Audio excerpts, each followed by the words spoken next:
Welcome to the Surrey Experience.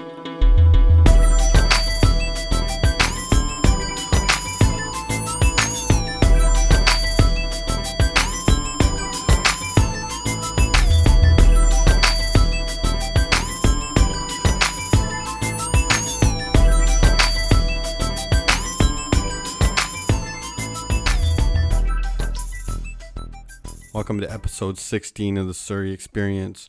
What's going on? How's everyone doing? I just want to start off by apologizing for not releasing this podcast last week. I've just been super busy with a bunch of shit. But did you guys miss me? You didn't? Well, fuck you too then. I'm just messing around. I spent all last week rebranding my website for parleywolf.com, which was just such a pain in the ass, man. I won't bore you guys with the details, but it was really time consuming. So I never had time to record one last week. And then I was like, you know what? I'll record it on Sunday. And then when Sunday rolled around, naturally, I was hungover as fuck. So I'm recording it today on Tuesday. And I'm still hungover as fuck because when you get to your late 20s, these hangovers never end, man. Back in the day when I was like in my early 20s, I used to go out, go on benders, wake up perfectly fine the next day. I used to like pull all-nighters and go to work the next day and be like 100% fine. So, man, I don't know. My head just won't stop fucking thumping, dude. I even like try to drink more responsibly now, you know? Like I won't even mix with like pop anymore. I'll mix with like water. Like I'll drink rye and water. And then all night I'll like keep myself hydrated, and I still get crazy hangovers. But yeah, man, I got to get my shit together, you know? I know I say this shit every week, but I swear to God, man, I got to stop drinking. I got to stop eating like a fat fuck. I probably drank like 1,000 beers this summer. I probably ate like 500 slices of pizza. Probably had like 200 pieces of barbecue chicken.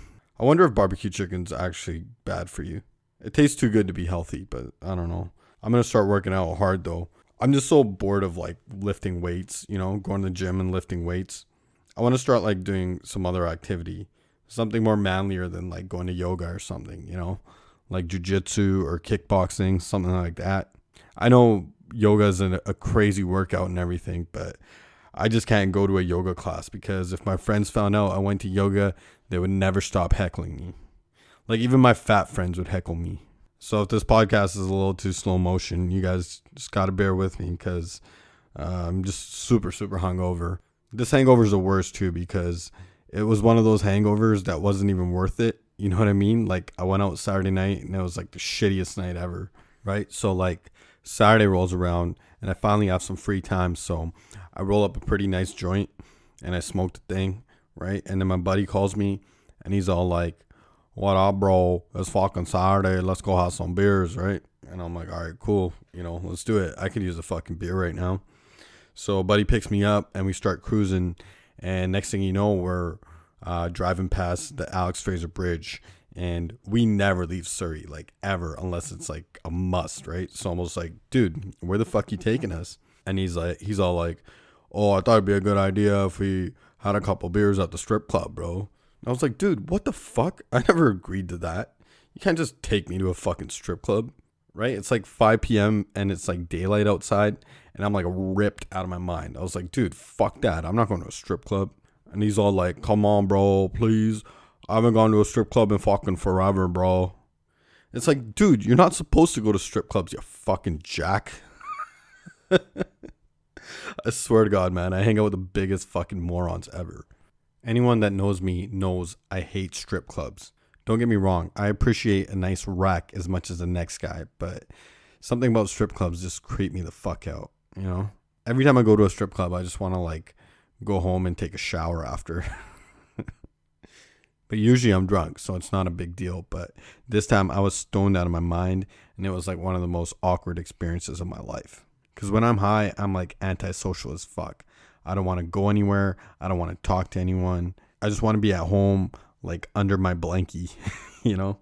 So anyways, we go in the strip club and we sit down and we order beers. And like me and my buddy are the only guys in there that are under like 30, you know? The rest are like old dirty perverts. And there's like strippers walking by, and I'm like so high I can't even look them in the eye. I don't know what it is, but strippers just scare the shit out of me. Just like what they've seen in their life, all the access of information they have. Who knows men better than a stripper, you know? So I don't know. It was the worst experience ever, man. If you're going to go to a strip club, do not smoke weed before you go. Please. It is the worst idea ever. You know how I knew I was too high to be in there? I wasn't even like watching the strippers on stage taking their clothes off. I was watching like the old disgusting perverts watch the strippers take their clothes off. And all I could think to myself was, if all the men in the strip club just turned their back to the stage and stopped paying attention to the strippers, we would all get free lap dances. You know what I mean? Like, the strippers would be buying us drinks. But instead, like, these stupid fucking perverts are sitting in the front row, foaming at the mouth, like they've never seen a fucking naked lady before. And then they wonder why lap dances cost like $100. Those guys are the worst, man. The guys who sit in the front row at the strip club. If you've ever gone to a strip club and you sat in the front row during the day, you need to fucking kill yourself. The only time it's acceptable to sit in the front row at a strip club is like if you left your reading glasses at home or some shit. Oh, it was the worst, man. Every 2 minutes, some like stripper would come by and ask us if we wanted to dance, you know? And it was freaking me the fuck out. I told my buddy, I was like, dude, I need to get out of here. I'm too high. I'm going to have a fucking heart attack. And he's all like, relax, bro. I'll buy you a lap dance, right? And I was like, dude, if you buy me a lap dance, I will punch you in your fucking face. Right? So this fucking asshole, he starts waving the stripper down and like pointing to me. And I almost had a heart attack, man. I was like, dude, fuck this. I just threw 20 down for the bill and I just got the fuck out of that strip club, dude. As I was walking out, the lady at the front was like, we'll see you next time. And I was like, no, you won't, bitch. I'm never, ever coming back to this shithole again. So I just went outside and I just stood by his car and waited. And I had to wait for like 10 minutes because this fucking animal ended up buying himself a lap dance. You know, I could tell he got himself a lap dance because when he got in the car, his hands like reeked like hand sanitizer. Because for some fucked up reason, when you get a lap dance, the strippers make you put on hand sanitizer. If anyone should be putting on the hand sanitizer, it's the fucking strippers that are like grinding on dudes all day. The balls on some of these strippers, man. Swear to God. I don't know. It was just a shit night, man. Then we got out of there. We went back to Surrey and like we went to this bar, right? So it's a classic Surrey bar story, right? So we're all hanging out. Everyone's having a good time. And then like after 12, a huge fight breaks out and shit hits the fan and we all had to get the fuck out of there, right? So we go back to my buddy's house and we like call like one of those like after hour like bottle services and we get like more alcohol and we just go to my buddy's house and sit in his like basement, his dungeon, and we just sit there and drink for no fucking reason until like 6 a.m. And then finally I just called a cab and I went home, right? And as soon as I'm pulling in to my house with the cab, my dad's like pulling out of the driveway in his cab to go to work. That was the worst, right? And right away he starts giving me shit. He's all like, where the fuck were you? You need to get married, right? And all that bullshit. It's like, dude, I thought you fucking retired. What the fuck? Having a dad that drives a cab is the worst, man, especially in Surrey, because for some fucked up reason I get blamed for all the dumb shit everyone else does that takes a cab, you know? Like last week, my dad picked up some brown dude and like he picked him up from like jail or like a holding cell or some shit, right? And then my dad asked him like, what happened? Why were you here? And this fucking idiot actually told my dad the truth. He was all like, you know, telling him like how he got busted with drugs. It's like, why the fuck would you tell him the truth, you idiot? You know, and then my dad came home and he started giving me shit. Like, all you kids are fucked up. It's like, dude, I don't even fucking know the guy, man. Dude, one time my fucking dad, right? He picked up this brown girl, right? And according to my dad, she wasn't wearing too much clothing, you know? And she was like shit-faced out of her mind. And he came home and he's all like asking me like, are brown girls really like that? Like, do they dress like that? Do they drink? I'm like, no, hell no. They don't fucking drink. They wear like suits to clubs and shit. I don't think he believed me, but you know, trying to like fucking help our generation out here. Keep our generation's dignity alive a little. My dad actually just got surgery today on his hernia, which I don't really know where the fuck that is, but I think it's something to do with your stomach. I don't know, but he's going to be out of commission for the next couple of days. Luckily, I have an older brother, or I'd have to be the man of the house for the next week. I never even see my older brother anymore ever since the dumbass got married. I was bust his balls too. Like the other day I called him and I was like, yo, can you get me Subway? And he's like, no, bro, I just got off work. I'm fucking tired. And I'm like, you changed, bro. You would have got me Subway 3 months ago. Ever since you got married, you totally changed. You're not the same guy anymore, right? When I found out Conor McGregor and Eddie Alvarez were headlining UFC in New York, I called him. I asked him, I'm like, you want to go to New York with me, bro? It'll be fucking epic. And he's like, no, bro, I haven't even gone to my honeymoon yet. I'm like, dude, what the fuck happened to you, man? You would have went to New York with me in a heartbeat before. You fucking changed, bro. I keep saying that to him. You fucking changed, bro. Ever since you got married, bro, you haven't been the same guy anymore. I'm actually like trying to find some contenders to go to New York with me for UFC 205 because I cannot miss Conor McGregor versus Eddie Alvarez. It's going to be the most epic fight ever in Madison Square Garden. It's going to be nuts, man. And New York is like on my bucket list of things to do. So any civilized people out there want to go with me? Because I don't want to take my moron friends. The civilized friends I have are all married. There's like no in the middle, you know. They're either civilized and married or just straight fucking morons. I don't know. But anyways, I'm going to move on here. I just want to thank everyone that's been sending in questions to the podcast. I really, really appreciate it. I got a lot of really good ones this week. So I think I have time to answer some of them. I'm just going to open up my email here.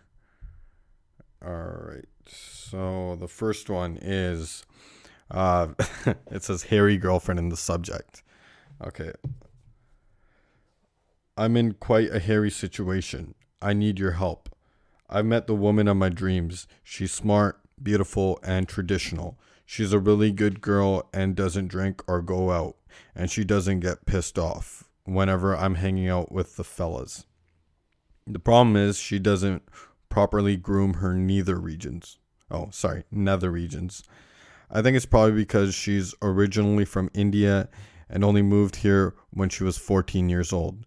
She went to a proper school, so her English is really good and everything. I really like this girl, but this situation is ruining it for me. Yeah, I bet, dude. All right, how should I approach her about shaving down there? Any advice would be really helpful. Shit, that's a tough one. Fuck. I don't know. Maybe like buy her lingerie. Oh no, dude, this is what you do. You want to like take her to like a water park or something, like a pool or like splashdown. I don't even know if that still exists, but yeah, anyways, so take her to tell her you want to go to a pool and then buy her like a bikini, like a really small bikini, and then like have her try it on for you. And when her like bush is sticking out, be like, sweetheart, you might want to trim that down a bit. I don't know if that's going to work. Or you know what else you could do is like, you could watch porn with her or something, right? And when she like sees Sunny Leone like clean shaven down there, maybe she'll get the hint. But I don't know, dude. This question is totally out of my league because I've never been in this predicament before. Is there any dipper chicks out there that listen to this podcast that can help this poor bastard out? Or do you guys not shave your bushes either? I don't know, dude. Maybe just hit her with the honesty angle, right? Just buy her like a Venus razor and be like, hey, sweetheart, you need to shave down there. And if she refuses, then, you know, just move on, dude. There's plenty of girls out there. So, shit, that was really bad advice. I don't know, dude. I have no idea how to deal with that situation. All right, next one. This is a question from YouTube. There's like 3 parts. Okay. What is your favorite banquet hall in Surrey? I don't know, dude. I'm not a big fan of banquet halls because I just fucking hate weddings. But if I had to choose one, it'd probably be like Grand Lodge because they have the elevator that goes straight from the bar to downstairs. And then you could just go out for like a smoke or do whatever you got to do and hit the elevator back up straight to the bar. And, you know, you don't have to go through the main doors and shit. That's probably my favorite hall. If there's anyone like building a new hall in like Surrey, you guys need to make like a separate area, you know, for like all the stoners. Like make a downstairs area where we can all go and like, you know, smoke a joint or hack a butt. Have like a little, you know, like a cheese spread out there. The more accessible it is for animals like us, the better the parties will be. They should make like a separate bar for all the chicks too. so those like lazy fucks can get up and get their own fucking drinks. I swear to God, man, I'm sick of pouring chicks drinks at fucking hall parties. All right, his next question is, how do you think the Canucks are gonna do this year? I don't know. They're probably gonna suck. I don't think the Canucks are gonna be that good until they rebuild, until like Sedin's retire and like they do the whole rebuilding period. But I watch too much sports as it is. Like I don't really watch the Canucks until like football season's over because I'm like totally preoccupied with UFC, and then like I watch football religiously. So after the Super Bowl is when I start paying attention to the Canucks and to basketball because there's not enough time in the day. All right, and his last question is, what is the best high school in Surrey? That's an easy one. It's Princess Margaret Secondary, PM, and not just because I went there, but that's pound for pound the greatest high school in Surrey, in Canada even, the most legendary one. The real question is, what's the second best high school in Surrey? I don't know. Everyone thinks like their own high school is the best, but yeah, definitely PM. It's like the most well-known, the most legendary, for sure. So PM is hands down the best high school ever. Okay, moving on. Oh shit, a female listener. Okay, hey TSC, I am very attracted to white guys, but I'm brown. I'm fine with dating them, but it's like, what will my whole band back home say if they catch me slipping with a white boy? Well, there's this white guy in my school. He's very cute, but I don't think he likes me because every time I message him, he doesn't reply and is distant. And should I still message him to try talking to him, or should I stop being petty? Thanks. Dude, if you're attracted to white guys, then, you know, go for it, man. You think there's any brown guy that would like ever refuse a white chick? You know, you got to be a savage, man. You know, whatever you like is what you like, and you can't worry about what anyone else thinks, man. So my advice is be a savage. If you're into white guys, then, you know, find a white guy and do what you got to do, you know. But as far as this one guy, you said he's distant and he doesn't reply. You got to stop messaging him. You got to stop talking to him because if you keep messaging him, that's only going to turn him off. So, you know, there's plenty of fucking white guys out there, man. Go fucking, you know, go to like Maple Ridge or something, and I'm sure you'll find someone. All right, I'll move on to the next one. Oh shit, another chick. Okay, I'm not going to say her name. All right. Do you think there's a difference between Surrey and Delta, or are they basically the same thing to you? Yeah, Delta's like basically your little sister, you know. No, but it's all the same shit, right? What the fuck? It's just one little street that you cross and you're in Delta. I have a lot of friends from Delta, and they're just as animaled out as my friends from Surrey. So I don't think there's any big difference that I can think of anyway. But everyone considers Delta Surrey anyway. So I don't think there's a difference at all. All right, I'll do one more question here. All right, need a guy's perspective. Oh shit, another chick. Wow. All right. Okay, I'm not going to say the name. All right, here we go. Hi there. I want to start off by saying that I enjoy listening to your podcast. Thank you, sweetheart. So I'm in a bit of a dilemma right now. I'm a 20-year-old girl from Surrey, and believe it or not, I've never been in a relationship, let alone ever kissed a guy. I know you're probably shocked hearing this from a girl in Surrey. No, I'm not. All right, you might be thinking that, well, maybe you're just ugly or something, but not to brag, I often get compliments from strangers, friends, people of other races, and I'm confident in myself too. I'm very health conscious and work out and eat healthy, so I know it has nothing to do with my looks. I go to school and have my career path set out. I don't go clubbing, and I'm not a big drinker, but I do have a social life and put myself out there in a mature setting. Despite the fact that I have the looks, body, and my career. Well, this chick's really full of herself. Sorry, fuck. I totally forgot where I was. Okay, despite the fact that I have the looks, body, and my career, why is it so difficult to find a guy? Guys always stare but never approach me, and they even DM me. Classic. And it never goes past that. Is it that I'm too intimidating because I have my shit together and I don't like to play dumb like a majority of other girls? Is it because they take their pants off because I'm not one of those girls. It seems like not the best looking girls manage to find a decent looking guy, and that makes me question what I lack that those girls have. What are brown guys looking for? Do they not want someone who has everything together, including morals? The guys that I don't want, and not to sound rude, but it's always the less attractive guys who somehow find it easy to talk to me and ask me out and hit on me. But I always say no because it's not the kind of person I'm interested in. I'm 20. If not now, then when? Holy fuck, I suck at reading. Sorry. I'm gonna read that over. I'm 20. If not now, then when?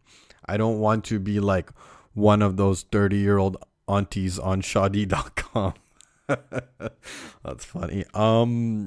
Dude, you're 20 years old. It seems like you got a good head on your shoulders. According to you, you're good looking. You've never been with another guy. I mean, you could basically pick any guy you want. The problem is, and the reason why the not the best looking girls manage to find decent looking guys is because they're willing to go and talk to guys. You know what I mean? It seems like you're just sitting there waiting for the Prince Charming to come and scoop you up, but it doesn't work like that. You have to, you have to kind of meet someone in the middle. So, dude, you have the world by the balls, man. You're like it's like you got the first round pick in the draft. You know what I mean? Like you hit the lottery. You're 20 years old. You're good looking. You could basically have any guy you want. So my advice to you is find out what do you want, like what are you into, and then find that fucking guy and approach him. You shouldn't have any problems because you're fucking 20 years old, man, and you're a hot girl according to you. So my advice is find out what you want and fucking take it, man. That's what you got to do. I don't know. I hope that was good advice. But everyone, please keep sending in those questions. I'll try to answer them a little bit better next time. But I want to thank everyone that's been emailing me and sending me messages and all that stuff. I'm sorry I released this podcast so late. I'll have another one up next week. And before I go, I just want to wish one of my good friends, CJ, good luck. He's out in Newfoundland playing for nationals for soccer. And I just want to wish him luck. He's a beast. And I know he's going to win the whole tournament. So I just want to thank everyone for listening to the podcast. And I want to wish everyone a good rest of the week. Go to the gym. Get all your work done. Get all your goals accomplished. And I'll talk to you guys next week.